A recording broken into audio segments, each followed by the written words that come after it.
अच्छा सीधे चली गई पूतना पलने के पास।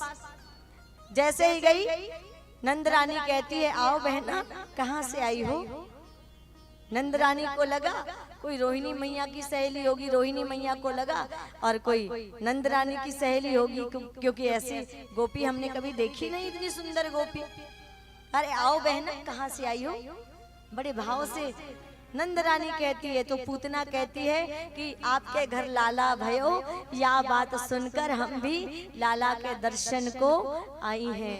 तो नंद रानी कहती है हाँ हाँ बहना, लाला का खूब दर्शन करो और लाला का इस प्रकार से दर्शन करो कि या कोई या आशीर्वाद करो कि मेरा लाला चिरंजीवी होए दर्शन करके, या कोई आशीर्वाद करो कि लाला चिरंजीवी होए। और कहती है यशोदा मैया अरे बहना जरा लाला का ध्यान रखना, हम चूल्हे से अभी दूध रखे उसे उतार के आते हैं। पूतना को तो अवसर मिल गया और भगवान की माया थी कि माँ को वहां से जाना था, भेजना था माँ को। जैसे ही चारों तरफ देखा कोई देख नहीं रहा है, सब अपनी अपनी बातों में मग्न है, तो पूतना ने कन्हैया को उठाने के लिए सिर नीचे झुकाया। वैसे ही कन्हैया ने अपनी आंखें बंद कर ली। जैसे ही पूतना का चेहरा पालने में आया कन्हैया ने आंखें बंद कर ली। अलग अलग संत इसका अलग अलग वर्णन करते हैं। पूतना ने क्यों आंखें बंद की, एक संत ने तो कहा अभी तक पूतना ने ब्रज के कई बच्चों को मारा है, इसके कारण से भगवान कृष्ण उनका चेहरा नहीं देखना चाहते कि निर्दोष बच्चों को मारा है मेरे कारण, अपनी मृत्यु समझकर। अरे कंस की मृत्यु तो मैं हूँ और मेरे कारण कई निर्दोष बच्चों को पूतना ने मारा है, इसका चेहरा नहीं देखना चाहता, इसलिए पूतना ने आंखें, भगवान ने आंखें बंद कर ली। दूसरे संत कहते हैं कि पहले जन्म में आया था मैं, भगवान कृष्ण सोचते हैं। तो सबसे पहले जब विश्वामित्र के साथ गया ताड़का को मारना पड़ा एक स्त्री, और इस जन्म में भी आया 7 ही दिन हुए पूतना आ गई एक स्त्री। कहते हैं स्त्री अवध्या होती है पर क्या करे, है राक्षसनी, मारना पड़ता है। एक स्त्री को मारूंगा इसलिए नेत्र बंद कर दिए भगवान ने। तीसरी बात एक संत ने कही कि जो माता की गति, ये बात बड़ी महत्वपूर्ण है कि जो माता की गति यशोदा मैया और देवकी मैया रोहिणी मैया को बाद में मिलने वाली है, वो माता की गति पूतना को भगवान पहले देने वाले हैं। क्योंकि पूतना भले आई दुर्भावना से है, पूतना आई भले ही जहर पिलाने, पर जहर पिलाने से पहले वो काम तो माँ का करेगी, उसे माँ का काम करना होगा। जहर पिलाने के लिए उसे अपने दूध पिलाना होगा, और दूध पिलाना माँ का काम है। अब जब पूतना दूध पिलाएगी तो मेरी माँ हो जाएगी, और मैंने जिसका दूध पी लिया उसको मैं भटकने कैसे दे सकता हूँ योनियों में, मुझे उसे तारना ही पड़ेगा। ये सोचकर कन्हैया ने आंखें बंद कर ली कि पूतना दूध को पीऊंगा तो पूतना मेरी माँ हो जाएगी, और माँ को माँ के काम करने वाली को माता की गति देना ये मेरी जिम्मेदारी होगी। इतने सुंदर भाव के साथ कन्हैया ने आंखें बंद की है। कन्हैया को आंखें बंद किए हुए देखकर पूतना ने क्या किया, कन्हैया को गोदी में ले लिया और आसमान पे चली गई, दूध पिलाने लगी। देखो जहर लगा है, बात तो सही है, पर पूतना काम क्या कर रही है, पूतना काम कर रही है माँ का काम है बच्चे को दूध पिलाना। पूतना भी यही काम कर रही है, दूध पिला रही है कन्हैया को।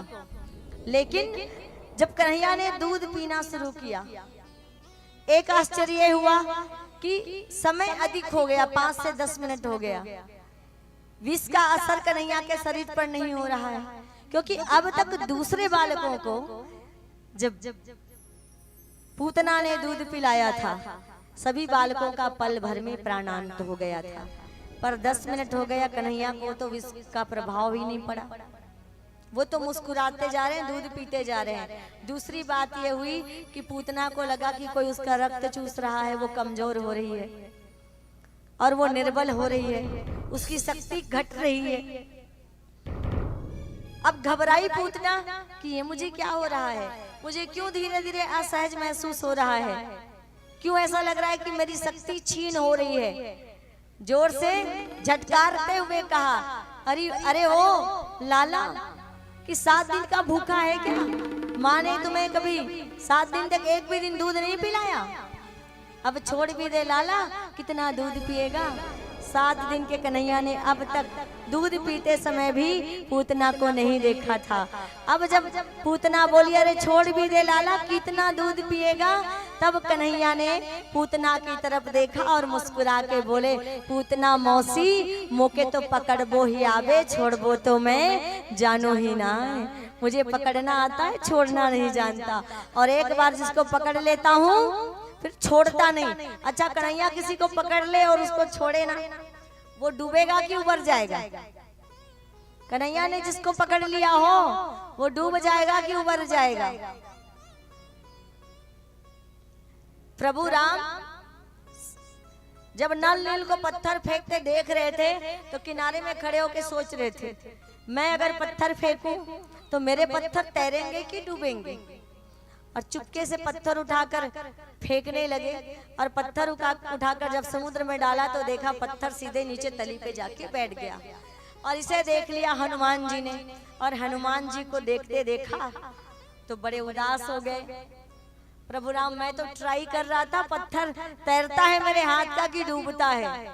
और उदास चेहरा भगवान का प्रभु श्री राम ने जब देखा तो श्री राम ने कहा कि संसार के लोग आपका त्याग कर दे, संसार के लोग आपको छोड़ दे प्रभु, संसार के लोगों का कुछ नहीं बिगड़ेगा, लेकिन जिस दिन संसार के लोगों का त्याग आप करेंगे, जिस दिन संसार के लोगों को आप छोड़ देंगे, तो जिसको आपने छोड़ दिया उसका डूबना निश्चित है। जिसको परमात्मा ने छोड़ दिया, जिसका त्याग परमात्मा ने कर दिया, उसका डूबना तो निश्चित है। तो जिसका त्याग परमात्मा कर देते हैं उसका डूबना निश्चित हो जाता है, और जिसके हाथ परमात्मा पकड़ लेते हैं उसका उबरना तय हो जाता है, उसका उबरना निश्चित हो जाता है।